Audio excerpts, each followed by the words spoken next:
ہر قسم کی تعریف، بزرگی و کبریائی اس اللہ وحدہ لا شریک کے لیے لائق و زیبا ہے جو ساری کائنات کا پروردگار اور پالنہار ہے۔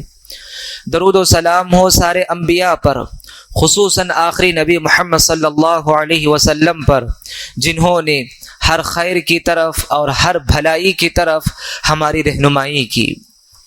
حاضرین جمعہ، عزیز نوجوان دوستو اور قابل احترام میری اسلامی ماؤں اور بہنوں، خطبہ مسنونہ کے بعد سورہ طٰہٰ کی ایک آیت تلاوت کی گئی۔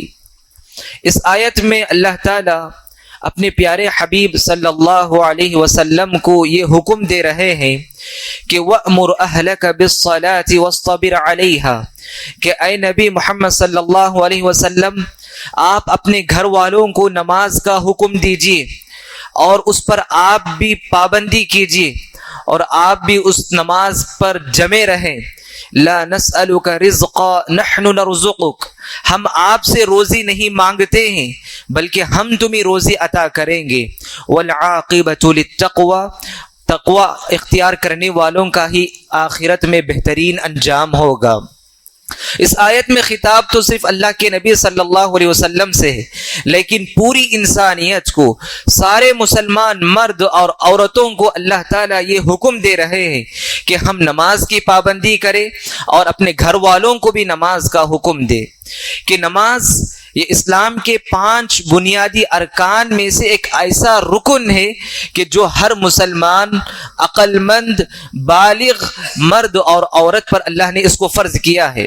آپ اس کی اہمیت کو سمجھنے کے لیے صرف ایک واقعہ سمجھیں کہ اللہ تعالیٰ نے توحید کا پیغام وحی کے ذریعے سے کیا، اور شریعت کے جتنے بھی احکامات ہیں، جتنے بھی مسائل ہیں، اللہ تعالیٰ نے سارے مسائل وحی کے ذریعے سے اپنے امتیوں تک پہنچایا، چاہے وہ اللہ کے نبی کی امتی ہو یا پچھلے جتنے بھی انبیاء گزرے، ان سارے انبیاء کو اللہ تعالیٰ نے وحی کے ذریعے سے پوری شریعت کو ان تک پہنچایا۔ آپ دیکھیں، روزے کے احکام اللہ نے وحی کے ذریعے سے قرآن میں بتائے اور اللہ کے نبی نے ہمیں اس کی تفصیلات بتائے۔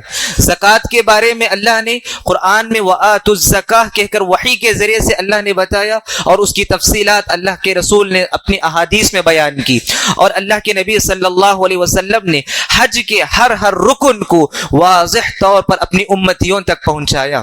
لیکن آپ نماز کی بات دیکھیں تو نماز کی فرضیت کہاں پر ہوئی؟ صرف نماز ایک ایسی عبادت ہے، ایک ایسی عبادت ہے جس کو اللہ نے 7ویں آسمان پر اللہ نے معراج کے موقع پر فرض کیا۔ تو صرف نماز کی عبادت کو اللہ نے معراج میں فرض کیا، باقی جتنی عبادتیں ہیں ساری عبادتوں کو اللہ نے وحی کے ذریعے سے اپنے نبیوں تک پہنچایا، اور اپنے نبیوں نے اپنی امتیوں تک یہ ساری پیغامات ہم تک پہنچائے۔ اور اب یہ نہ سوچے کہ نماز کی یہ جو عبادت ہے یہ صرف اللہ کے نبی صلی اللہ علیہ وسلم کی امتیوں پر فرض کی گئی۔ آپ دیکھیں، اللہ کے نبی صلی اللہ علیہ وسلم سے پہلے جتنے انبیاء گزرے، ہر نبی پر اللہ تعالیٰ نے نماز کو فرض کیا ہے۔ ابراہیم علیہ السلام کی دعا سے ہمیں معلوم ہوتی ہے کہ ابراہیم علیہ السلام کی شریعت میں بھی نماز تھی۔ ابراہیم علیہ السلام نے دعا کی، رب اجعلنی مقیم الصلاۃ ومن ذریتی، پروردگارا تو مجھے بھی اور میری ذریت کو بھی نماز کا پابند بنا۔ پھر اس کے بعد اسماعیل علیہ السلام کی تعریف کرتے ہوئے اللہ نے کہا وَكَانَ يَأْمُرُ أَهْلَهُ بِالصَّلَاةِ وَالزَّكَاةِ، کہ اسماعیل علیہ السلام اپنے گھر والوں کو نماز کا اور زکوٰۃ کا حکم دیتے تھے۔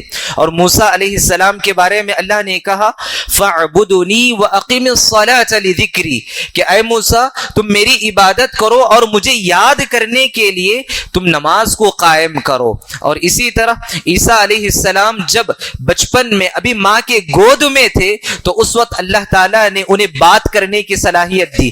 جب انہوں نے بات کی تو انہوں نے کیا کہا وَأَوْصَانِي بِالصَّلَاةِ وَالزَّكَاةِ مَا دُمْتُ حَيًّا، جب تک میں زندہ رہوں اللہ نے مجھے نماز پڑھنے کی وصیت کی۔ تو دیکھیے الغرض جتنے بھی انبیاء گزرے اللہ کے نبی صلی اللہ علیہ وسلم سے پہلے، ہر نبی کو نماز پڑھنے کا حکم دیا گیا، اور نماز پڑھنے کا نہ صرف حکم دیا گیا بلکہ اپنے گھر والوں کو بھی نماز کی پابندی کا حکم دینے کا ان کو یہ تعلیم دی گئی اور یہ ترغیب دلائی گئی۔ ہاں البتہ ان کی نمازوں میں اور ہماری نمازوں میں کیفیت میں الگ ہے۔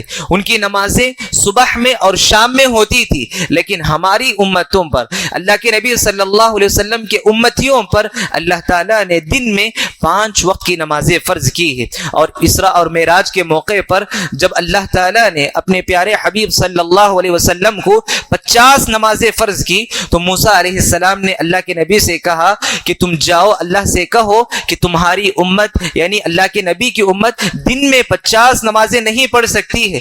تو اللہ کے نبی صلی اللہ علیہ وسلم بار بار جاتے رہے اور ہر مرتبہ جاتے اور 5 نمازیں کم کروا کے آتے، اور آخر کار دن میں 5 نمازیں ہوئی۔ پھر اس کے بعد اللہ کے نبی صلی اللہ علیہ وسلم موسیٰ علیہ السلام سے ملاقات کرتے ہیں تو موسیٰ علیہ السلام کہتے ہیں کہ تمہاری امت پر یہ 5 نمازیں بھی مشکل ہے۔ تو اس وقت اللہ کے نبی نے کیا کہا جانتے کہ مجھے اب اللہ کے پاس جانے میں شرم آتی ہے، حیا محسوس کرتا ہوں میں۔ پھر اس کے بعد اللہ تعالیٰ نے اپنے پیارے حبیب کو یہ خوشخبری دلائی کہ آپ کی امت اگر دن میں 5 وقت کی نماز ادا کرتی ہے تو اس کو 50 نمازیں پڑھنے کا ثواب دیا جائے گا۔ تو سبحان اللہ، تو دیکھیں پچھلی امتوں میں بھی نماز فرض تھی اور ہماری امت میں بھی اللہ تعالیٰ نے نماز کو فرض کیا، اور نماز کو دوسروں تک اس پیغام کو پہنچانے کی اللہ تعالیٰ نے ہمیں تعلیم دی۔ اور دوستو دوسری بات یہ کہ اگر نماز معاف ہے، اگر کسی سے اللہ تعالیٰ نماز کو معاف کیے ہیں تو وہ مخصوص لوگ ہیں اور مخصوص وقت کے لیے، مخصوص دن کے لیے اللہ نے معاف کیا ہے۔ جیسے خواتین ہیں، عورتوں پر مخصوص دن کے لیے شرعی عذر کی بنا پر اللہ نے انہیں نماز کو معاف کیا۔ ورنہ آپ دیکھیں سفر کی حالت میں آپ ہیں تو آپ کو سفر کی حالت میں بھی نماز سے چھوٹ نہیں ہے۔ سورۃ النساء کی آیت نمبر 101 میں اللہ نے کہا وَإِذَا ضَرَبْتُمْ فِي الْأَرْضِ فَلَيْسَ عَلَيْكُمْ جُنَاحٌ أَن تَقْصُرُوا مِنَ الصَّلَاةِ کہ جب تم سفر کی حالت میں ہو تو تم پر کوئی گناہ نہیں ہے کہ تم 4 رکعت والی نماز کو 2 رکعت کر کے ادا کرو۔ سبحان اللہ، کتنی آسانی دیکھیں شریعت میں۔ سفر کی حالت میں ہے، نماز معاف تو نہیں ہے، مشکل ہے سفر کی حالت میں پڑھنا، لیکن 4 رکعت والی نماز کو 2 رکعت کر کے اللہ نے ہمارے لیے تخفیف کی ہے۔ صرف 2 رکعت ہی نہیں، آپ کو جمع بھی کرنے کا اللہ نے آپ کو اجازت دی ہے کہ ظہر اور عصر کی نماز کو 2 کر کے آپ ایک وقت میں جمع کر سکتے ہیں۔ ظہر کے وقت میں آپ عصر کی نماز کو بھی سفر کی حالت میں ہے تو آپ ادا کر سکتے ہیں، اور اسی طرح مغرب اور عشاء کی نماز کو آپ ایک ساتھ ادا کر سکتے ہیں۔ مغرب کی نماز 3 رکعت اور عشاء کی نماز 2 رکعت کر کے آپ ایک وقت میں ادا کر سکتے ہیں۔ اور اسی طرح آپ جنگ کے حالت میں ہیں، دشمن ہمارے سامنے موجود ہے، ہتھیار لے کر کھڑا ہوا ہے، ایسے وقت میں بھی ہمیں نماز سے معافی نہیں ہے، نماز سے اللہ تعالیٰ نے ہمیں چھوٹ نہیں دی ہے۔ سورۃ النساء کی آیت نمبر 102 میں اللہ تعالیٰ نے کہا وَإِذَا كُنْتَ فِيهِمْ فَأَقَمْتَ لَهُمُ الصَّلَاةَ جب تم جنگ کے میدان میں ہو تو اس موقع پر بھی تم نماز کو قائم کرو۔ پھر اللہ تعالیٰ نے اسی آیت میں سورۃ النساء کی آیت نمبر 102 میں صلاۃ الخوف یعنی خوف کی حالت میں جب دشمن آپ کے سامنے اور آپ کے پیچھے موجود ہے تو کیسے آپ نماز پڑھیں گے، پوری تفصیل اللہ تعالیٰ نے سورۃ النساء کی اس آیت میں بیان کی۔ اور اسی طرح آپ بیمار ہیں تو بیماری کی حالت میں بھی اللہ تعالیٰ نے نماز کو معاف نہیں کیا۔ کیا کہا؟ مشکل ہے نماز پڑھنا بیماری کی حالت میں۔ ایک صحابی اللہ کے نبی صلی اللہ علیہ وسلم کے پاس آ کر کہنے لگے اللہ کے نبی مجھے بواسیر کی شکایت ہے، بیماری لاحق ہوئی ہے۔ تو اللہ کے نبی نے کیا کہا؟ صلی قائما، کھڑے ہو کر نماز پڑھو۔ اگر تم کھڑے ہو کر نماز نہیں پڑھ سکتے تو بیٹھ کر نماز پڑھو، اگر بیٹھ کر بھی نماز نہیں پڑھ سکتے تو لیٹ کر تم نماز پڑھو۔ تو بیماری کی حالت میں ہے تو آپ جس حالت میں بھی رہیں آپ نماز کو قائم کریں، نماز سے آپ کو معاف نہیں ہے۔ جنگ کی حالت میں بھی نماز معاف نہیں ہے، سفر کی حالت میں بھی نماز معاف نہیں ہے، بیماری کی حالت میں بھی نماز معاف نہیں ہے۔ ہاں آپ یہ دیکھیں مردوں میں سے جو بھی مرد حضرات ہیں انہیں مسجد میں آ کر نماز ادا کرنا یہ ضروری ہے، واجب ہے۔ اس واقعے سے آپ اندازہ لگائیں اور میرے عذر ہمارے عذر کو اس صحابی کے اس واقعے سے آپ کمپیر کر کے دیکھیں۔ صحیح مسلم کی روایت ہے، ایک نابینا صحابی عبداللہ بن ام مکتوم رضی اللہ عنہ اللہ کے نبی صلی اللہ علیہ وسلم کے پاس آتے ہیں اور آ کر کہتے ہیں یا رسول اللہ لیس لی قائد یقودنی الی المسجد. ان کی کتنے عذر تھے آپ ذرا گنتے چلیں. پہلا عذر نابینا تھے یہ صحابی, دیکھ نہیں پاتے تھے. اور دوسرا عذر کہتے ہیں کہ دوسری روایتوں میں آتا ہے کہ ان کا گھر مسجد نبوی سے بہت دور تھا. اللہ کے نبی کے پاس آ کر کہنے لگے, اللہ کے نبی میں نماز کے لیے مسجد کو آنے میں میرا گھر مسجد سے بہت دور ہے, اور صرف اتنا ہی نہیں مسجد تک لے کر آنے کے لیے کوئی نہیں ہے مجھے. اللہ کے نبی آپ مجھے اجازت دیجئے کہ میں گھر میں نماز پڑھ لیتا ہوں. اللہ کے نبی صلی اللہ علیہ وسلم انہیں اجازت دے دیتے ہیں. جب وہ خوشی خوشی لوٹتے ہیں اللہ کے نبی کی اس اجازت کو سن کر, اللہ کے نبی ان کو بلاتے ہیں, بلا کر پوچھتے ہیں هل تسمع النداء للصلاة, کیا نماز کے لیے جو اذان دی جاتی ہے نا, کیا آپ کو وہ اذان کی آواز سنائی دیتی ہے؟ تو انہوں نے کہا ہاں اللہ کے نبی اذان کی آواز مجھے سنائی دیتی ہے. تو اللہ کے نبی نے کہا فاجب, اب تمہارے لیے ضروری ہو گیا کہ تم مسجد میں آ کر نماز ادا کرو. تو دیکھیں اللہ اکبر, تین عذر, ایک تو صحابی نابینا تھے, دیکھ نہیں سکتے تھے, اور دوسرا عذر مسجد نبوی سے ان کا گھر بہت دور تھا, اور تیسرا عذر گھر سے انہیں مسجد تک لانے والا کوئی نہیں تھا. آج آپ دیکھیں ان کے عذر کو اور ہمارے عذر کو کمپیئر کر کے دیکھیں کہ وہ صحابی نابینا تھے, آج الحمدللہ اللہ تعالیٰ نے مجھے اور آپ کو بینائی سے نوازا ہے, ہم اچھی طرح دیکھ سکتے ہیں. اور دوسرا عذر ان کا گھر مسجد نبوی سے بہت دور تھا, آج الحمدللہ ہماری اس بستی میں آپ لے لیں گلی گلی میں مسجد موجود ہے, ایک ایک گلی میں کبھی آپ دیکھیں تو دو دو مسجدیں بھی موجود ہیں, اور کسی کا گھر بھی مسجد سے دور نہیں, یہ کسی کے لیے عذر نہیں ہے. اور تیسرا عذر یہ ہے کہ آج الحمدللہ اللہ نے ہمیں اس قدر صحت و عافیت سے رکھا ہے کہ ہم کسی کے مجبور نہیں ہیں کہ وہ کوئی ہمیں مسجد کو لے کر آ سکے. تو دیکھیں وہ صحابی جو اتنے مجبور تھے, اتنے معذور تھے, ان کو اللہ کے نبی گھر میں نماز پڑھنے کے بجائے مسجد میں آ کر نماز ادا کرنے کا حکم دیا. تو اللہ نے مجھے صحت و عافیت سے نوازا ہے, آپ کو اور مجھے, تو ہمیں مسجد میں آ کر نماز ادا کرنا لازم ہے. اسی لیے اللہ کے نبی صلی اللہ علیہ وسلم نے کہا من سمع النداء فلم یأتی, جو شخص اذان کو سنے پھر بھی مسجد کو نہ آئے, فلا صلاۃ الا لعذر, اس کی نماز اللہ کے نزدیک قابل قبول ہی نہیں. آپ بغیر عذر کے گھر میں نماز ادا کرتے ہیں تو آپ کی نماز اللہ کے پاس قابل قبول نہیں ہے, آپ کی نماز اللہ کے پاس قبول نہیں ہوئی. عبداللہ بن عباس رضی اللہ عنہ نے عذر کے بارے میں کہا اگر کسی کو خوف ہے, مثلا گھر سے مسجد کو پہنچنے میں آپ کو ڈر لاحق ہے, کوئی حملہ کر سکتا ہے آپ کو, تو آپ گھر میں نماز ادا کر سکتے ہیں. اولی مرض, آپ بیمار ہیں تو آپ گھر میں نماز ادا کر سکتے ہیں, بیماری بھی نہیں ہے, کوئی ڈر بھی نہیں ہے, اس کے باوجود آپ گھر میں نماز ادا کرتے ہیں, تو آپ سمجھیے کہ آپ کی نماز اللہ کے پاس قابل قبول نہیں ہے. تو اسی لیے دوستو کوشش کریں, اللہ نے ہمیں صحت سے نوازا ہے اور ہر قسم کے خوف سے اللہ نے ہمیں محفوظ رکھا ہے, ہم مسجد میں آ کر نماز ادا کریں. اور اسی طرح جو لوگ نماز ادا کیے بغیر سوئے رہتے ہیں, ان لوگوں کے سلسلے میں کتنی سخت وعید بیان کی گئی, اس واقعے سے آپ اندازہ لگائیں. صحیح مسلم کی حدیث نمبر 1140/3 میں اللہ کے نبی نے کہا, سمرہ بن جندب رضی اللہ عنہ کہتے ہیں کہ ایک مرتبہ اللہ کے نبی صلی اللہ علیہ وسلم نے خواب میں دیکھا کہ ایک ایسا شخص جس کا سر پتھر سے کچلا جا رہا ہے, پتھر سے سر کو کچلا جا رہا ہے, اور ایک فرشتہ ایسا ہے اس کے سر کو پتھر سے مارتا ہے تو اس کا سر کچلتا ہے, پھر اس کے بعد وہ پتھر لڑکتے ہوئے آگے جا کر گرتا ہے, پھر جا کر وہ فرشتہ لے کر آنے کے لیے جاتا ہے تو پھر اس وقت تک اس کا سر درست کر دیا جاتا ہے, صحیح کر دیا جاتا ہے. یہ سلسلہ بار بار چلتا ہے. اللہ کے نبی صلی اللہ علیہ وسلم نے صحابہ سے, فرشتوں سے پوچھا کہ یہ کون سا آدمی ہے جس کو اس قدر سخت تکلیفیں دی جا رہی ہے؟ تو اس وقت فرشتوں نے کہا کان ینام عن الصلاة المکتوبہ, فرض نمازوں کو چھوڑ کر یہ شخص سویا رہتا تھا, اسی وجہ سے اس کو اس قدر تکلیفیں دی جا رہی ہے. تو دیکھیں الحمدللہ اللہ تعالیٰ نے ہمیں ہر قسم کی نعمت سے نوازا ہے, تو ہم مسجد میں آ کر نماز ادا کرنے کی کوشش کریں. اور اسی طرح سورۃ الماعون کی یہ آیت ہم بار بار پڑھتے ہیں, بار بار سنتے ہیں, فویل للمصلین, نمازیوں کے لیے بربادی ہے. نماز پڑھنے والوں کے لیے بربادی کہا گیا, نماز ادا نہ ادا کرنے والوں کے لیے نہیں, نماز ادا کرنے والوں کے لیے. کون سے نماز ادا کرنے والوں کے لیے بربادی ہے؟ الذین هم عن صلاتهم ساہون، وہ نمازی جو نماز میں سستی کرتے ہیں، نماز میں غفلت برتتے ہیں، نماز پڑھتے ہیں تو نماز میں سستی آتی ہے، نماز بغیر دل لگے نماز ادا کرتے ہیں، اور نماز ادا کرنے کے ساتھ ساتھ لوگوں کو دکھانے کے لیے نماز پڑھتے ہیں، تعریف سننے کے لیے نماز پڑھتے ہیں۔ اگر میں مسجد کو نماز نہیں آؤں گا نماز پڑھنے کے لیے، لوگ مجھے کیا کہیں گے؟ چبوتر پر اگر میں بیٹھا رہوں گا نماز پڑھے بغیر تو لوگ مجھے کیا کہیں گے؟ بس لوگوں کی اس طعنے سے بچنے کے لیے اگر کوئی نماز کو بھی آتا ہے تو اس نمازی کے لیے بھی برباد ہے۔ اور اس آیت میں ذرا غور کرے دوستو، عبداللہ بن مسعود رضی اللہ عنہ نے کہا اس آیت سے مراد وہ نمازی ہیں جو نماز میں سستی برتتے ہیں۔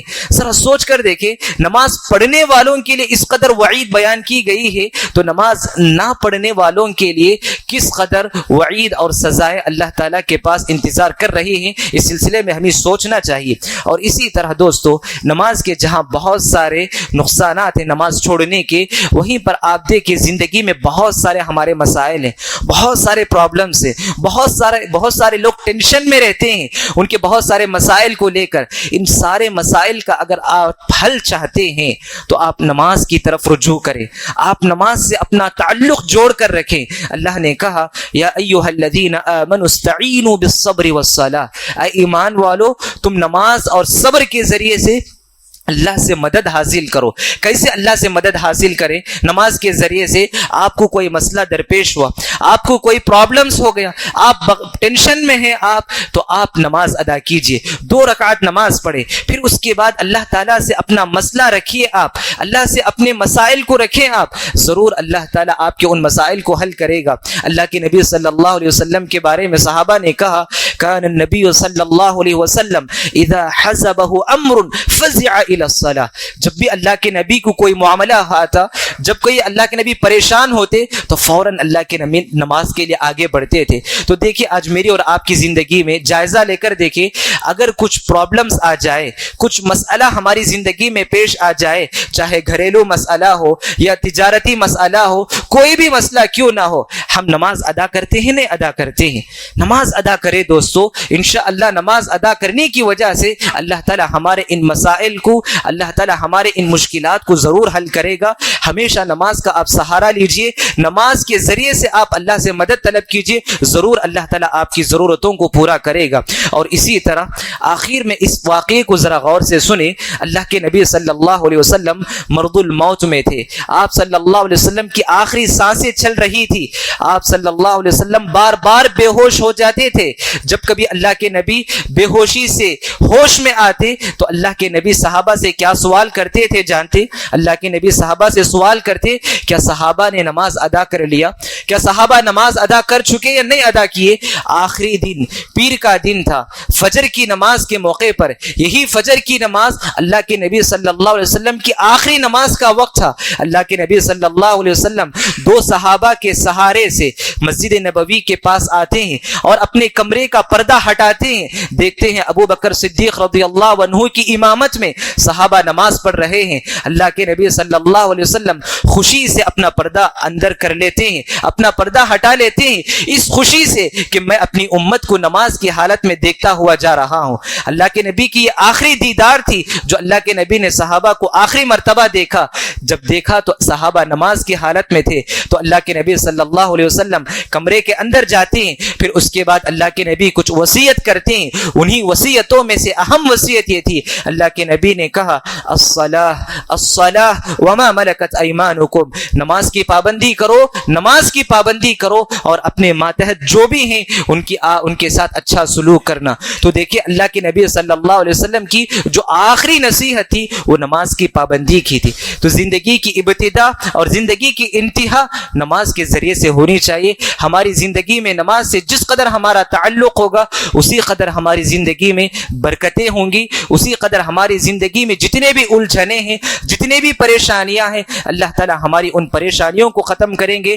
آج کا ہمارا مسئلہ ایسا ہے کہ ہم بچوں کو اسکول جانے کے لیے تو فجر کی نماز کے لیے، فجر کے لیے ہی اگر ان کو جانا ہوتا، ایگزام کی تیاری کرنا ہوتا تو اس کے لیے ہم بیدار کرتے کرتے ہیں، لیکن ہماری صفوں میں نمازیوں میں بچوں کی تعداد انگلیوں میں گنے جا سکتے ہیں، انگلیوں میں گنے جا سکتے ہیں۔ بچوں کو اسکول جانے کے لیے جس قدر ہم فکر کرتے ہیں مگر نماز کے سلسلے میں ہم فکر نہیں کرتے۔ اور بڑے حضرات کی اگر آپ بات کریں مردوں میں سے کہ کمپنی جانا ہو، ٹینری جانا ہو یا کام پر جانا ہو تو الارم رکھ کر ہم وہاں پر پہنچتے ہیں، لیکن نماز کے لیے آنے کی بات آتی ہے تو اس میں ہم سے سستی ہوتی ہے، ہم سے غفلت ہوتی ہے۔ اس لیے ہمیں چاہیے کہ اس سلسلے میں ذرا غور کریں، ہم ذرا سوچ کر دیکھیں کہ ہم دنیاوی کام کے لیے اس قدر تیار ہوتے ہیں، اس قدر وقت سے پہلے جاتے ہیں، تو نماز کے لیے ہم کیوں نہ جائیں؟ جو ہماری زندگی اور آخرت کی زندگی ہو کہ دنیا کی زندگی، دونوں میں ہمارے لیے کامیابی ہے۔ اگر ہم نماز میں پابندی کر رہے ہیں تو اللہ کا شکر ادا کرے اور اللہ تعالیٰ سے توفیق طلب کرے کہ اللہ تعالیٰ مجھے ایسا ہی نماز کا پابند بنا۔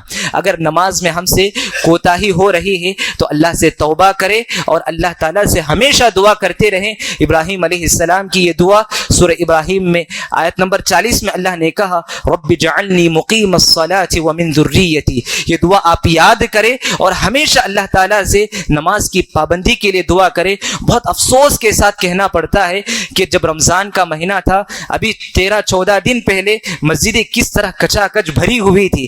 اب ہم مسجدوں میں دیکھتے ہیں فجر کی نماز میں بمشکل ایک صف مکمل ہوتا ہے، مشکل سے ایک صف مکمل ہوتا ہے، جبکہ آپ رمضان میں دیکھیں سحری کھا کر مسجد پہنچتے ہیں تو الحمدللہ اسی مسجد کی جب آپ بات کریں تو کم از کم 3 سے 4 صف بھری رہتی تھی، لیکن آج آپ دیکھیں تو ایک صف بھی مکمل طور پر نہیں بھرتی ہے۔ اور اس کے علاوہ دوسری نمازیں آپ دیکھیں تو مسجدوں کا حال کیا ہے۔ آپ جہاں بھی رہیں دوستو، نماز کی آپ پابندی کریں، کبھی آپ نماز نہ چھوڑیں، چاہے آپ کمپنی میں رہیں یا کسی مصروفیت میں آپ باہر رہیں، قریب والی مسجد پہ آپ چلے جائیں، آپ نماز ادا کرنے کی کوشش کریں۔ اسی سے میری اور آپ کی دنیاوی اور اخروی زندگی کی کامیابی اللہ تعالیٰ رکھی ہے۔ تو اس لیے ضرورت اس بات کی ہے کہ ہم نماز کے سلسلے میں توجہ دیں۔